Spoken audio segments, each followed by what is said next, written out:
जय श्री राम, जय बजरंग बली।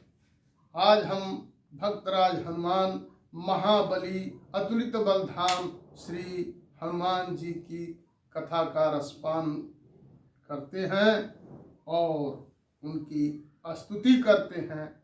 और प्रणव पवन कुमार खल बन पावक ज्ञान घन, जासु हृदय आगार बसहि राम सर चाँपुधर।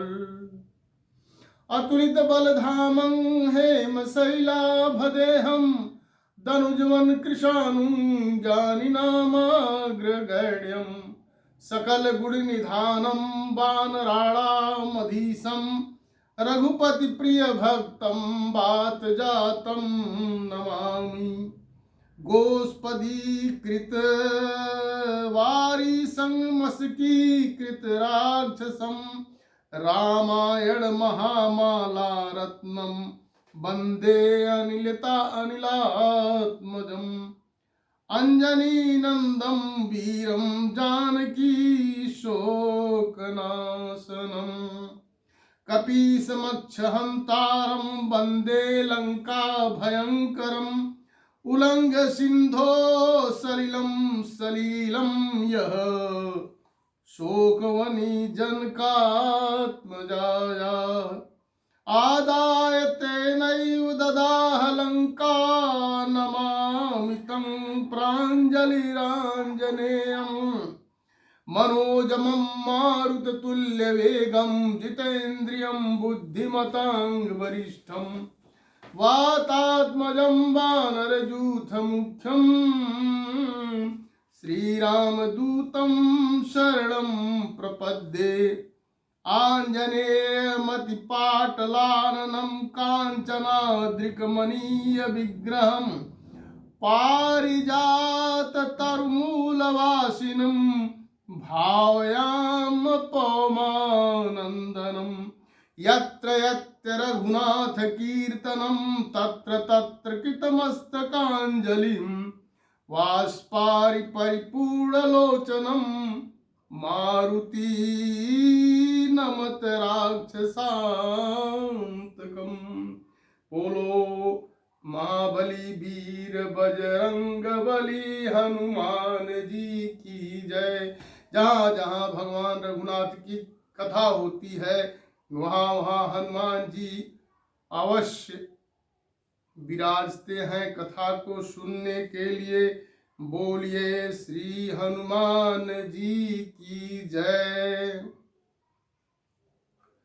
भगवान हनुमान जी के अवतरण के बारे में आज हम उनके अवतरण की कथा का रसपान करते हैं। भगवान शंकर का ही रूप है हनुमान जी, रुद्र अवतार हैं। जो भगवान शंकर एक बार भगवती सती के साथ कैलाश के उत्तम श्रृंग पर विराजमान थे। उनकी जो बट बरगद की घनी छाया में उनके कपूर समान धवल शरीर पर रंग की जटाएं बिखरी हुई थी। हाथ में रुद्राक्ष की माला, गले में सांप और सामने ही नंदी बैठा हुआ था। उनके सहचर अनुचर वहां से कुछ दूर परस्पर अनेकों प्रकार की क्रीड़ाएं कर रहे थे। उनके सिर पर चंद्रमा और गंगा की अमृतमयी धारा रहने के कारण तीसरे नेत्र की विषम ज्वाला शांत थी, अर्थात उनका तीसरा नेत्र नहीं खुला था। श्री शंकर जी के 3 नेत्र हैं, त्रिनेत्र हैं। और ललाट का जो भस्म था वो बड़ा ही सुहावना मालूम पड़ता था। एकाएक राम राम कहते हुए उन्होंने अपनी समाधि भंग की, अर्थात शंकर जी समाधिस्थ थे। वो समाधि में लीन थे एकाएक उनकी समाधि भंग हुई और वो राम राम कहते हुए समाधि को भंग किए। सती ने देखा कि भगवान शंकर बहुत ही अपूर्व भाव से उनकी ओर देख रहे हैं। वे सामने खड़ी हो गईं और वो बोली कि भगवान आपका क्या आदेश है, आप क्या चाहते हैं। तो आपकी मुखाकृति से ऐसा प्रकट हो रहा है कि आप कुछ कहना चाहते हैं। भगवान शंकर ने कहा, हे प्रिय, आज मेरे मन में एक बड़ा ही शुभ संकल्प उठ रहा है और मैं सोच रहा हूं कि जिनका मैं निरंतर ध्यान करता हूं, भगवान शंकर जी पार्वती जी सती जी से कह रहे हैं कि जिनका मैं निरंतर ध्यान करता हूं, जिनके नामों को रटता हूं और रट करके गदगद हो जाता हूं, अर्थात श्री राम का नाम जब मैं बार बार लेता हूं, जिनके वास्तविक स्वरूप का स्मरण करके मैं समाधिस्थ हो जाता हूं, उनके स्वरूप वास्तविक रूप का स्मरण करते ही समाधि में चले जाते हैं और वे ही भगवान ही मेरे प्रभु अवतार ग्रहण करके संसार में आ रहे हैं और सभी देवता उनके साथ यहाँ संसार में पृथ्वी पर अवतरित होने का सुयोग प्राप्त करना चाहते हैं।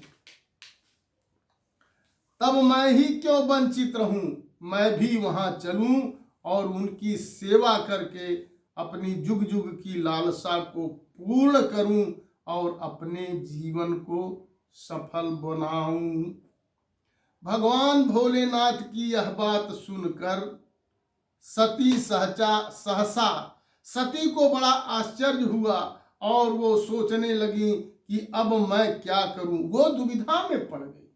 क्या दुविधा में पड़ गई कि एक तरफ हमारे पति भगवान शंकर जो हमारे पति हैं, उनकी अभिलाषा पूर्ण होनी चाहिए, वो जो इच्छा रख रहे हैं वह इच्छा पूर्ण होनी चाहिए, उनके इच्छा के बीच में मुझे कोई बाधा नहीं बनना चाहिए। और दूसरा यह कि यदि शंकर भगवान जी यहाँ से संसार में अवतरित होते हैं तो मुझे उनका साथ न मिलेगा, हमसे उनसे वियोग हो जाएगा। यह कल्पना करके उनके मन में बहुत ही डर हो रहा है। लेकिन फिर वो कहती हैं कि हे प्रभु, आपका संकल्प तो बड़ा ही सुंदर है। जैसे मैंने अपने इष्ट देव की आपकी सेवा करना चाहती हूं, श्री सती जी कहती हैं शंकर जी से कि आप जो सोच रहे हो बहुत अच्छा है। जैसे मैं आपकी सेवा, आप हमारे इष्ट देव हैं, आपकी सेवा करनी चाहती हूं, वैसे ही आप अपने इष्ट देव की सेवा करने चाहते हैं। परंतु वियोग के भय से मेरा हृदय न जाने कैसा हुआ जा रहा है। आप कृपा करके मुझे ऐसी शक्ति दें कि मेरा हृदय आपके ही सुख में सुख मानने लगे। और दूसरी बात है, एक बात और है कि भगवान का अवतार इस बार क्यों हो रहा है।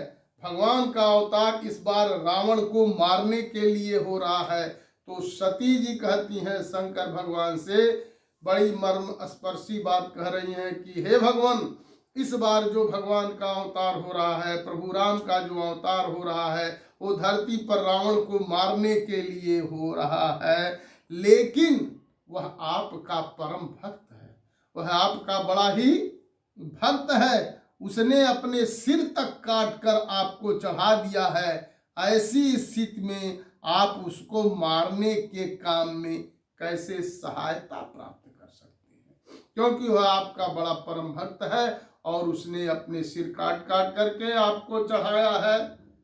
तो हे भगवान, आप उसके मारने के काम में कैसे सहायता करेंगे, ये दो दुविधा हमें बहुत परेशान कर रही है। तब भोलेनाथ भगवान हंसने लगे और कहते हैं, देवी तुम बड़ी भोली हो, इसमें वियोग की कोई बात ही नहीं है।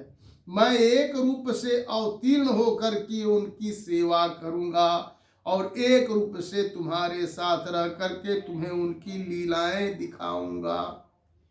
शंकर जी कहते हैं सती से कि हे सती, आप परेशान न होइए, आप बहुत भोली हैं। हम दो रूपों में प्रकट होंगे, एक रूप से मैं धरती पर उनकी सेवा करूंगा और एक रूप से मैं तुम्हारे साथ रह करके उनकी लीला को दिखाऊंगा तथा समय समय पर उनके पास जाकर उनकी स्तुति प्रार्थना करूंगा। अब रह गई तुम्हारी दूसरी बात, एक दुविधा तो तुम्हारी खत्म हो गई कि तुम्हारा वियोग जो है उसमें कोई वियोग वाली बात नहीं है, हम तुम्हारे साथ एक रूप में हमेशा रहेंगे और एक रूप में हम उनकी सेवा करेंगे।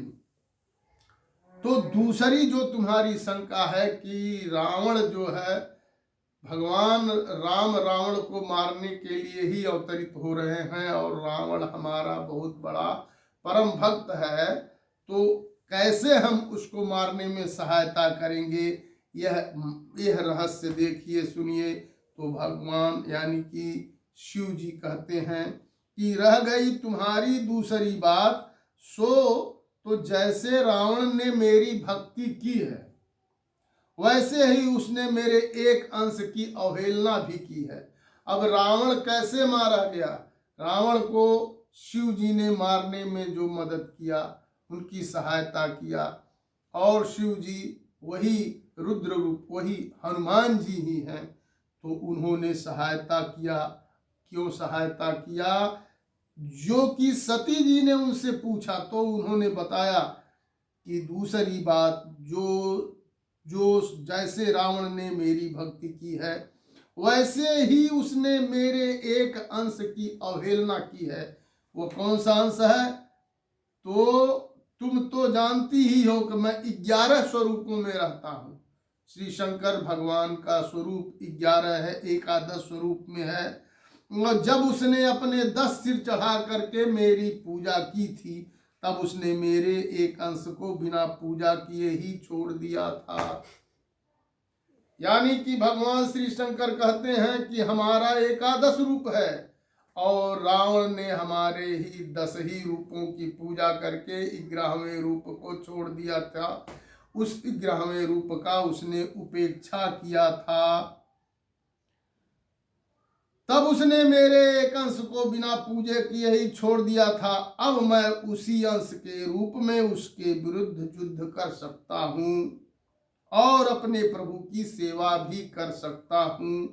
मैंने वायु देवता के द्वारा, अब वो बताते हैं, अब यहाँ से शुरू होती है भगवान महावीर हनुमान के अवतरण की कथा। तो भगवान कहते हैं, श्री शंकर जी भोलेनाथ जी सती से कहते हैं, इतनी कथा बता करके कि मैं क्यों प्रकट हूँ, क्यों अवतरित हूँ, इतनी कथा बताते हैं। और उसके बाद कहते हैं कि मैंने वायु देवता के द्वारा अंजना के गर्भ से अवतार लेने का निश्चय किया है। अब तो तुम्हारे मन में कोई दुख नहीं है, न भगवती सती प्रसन्न हो गई।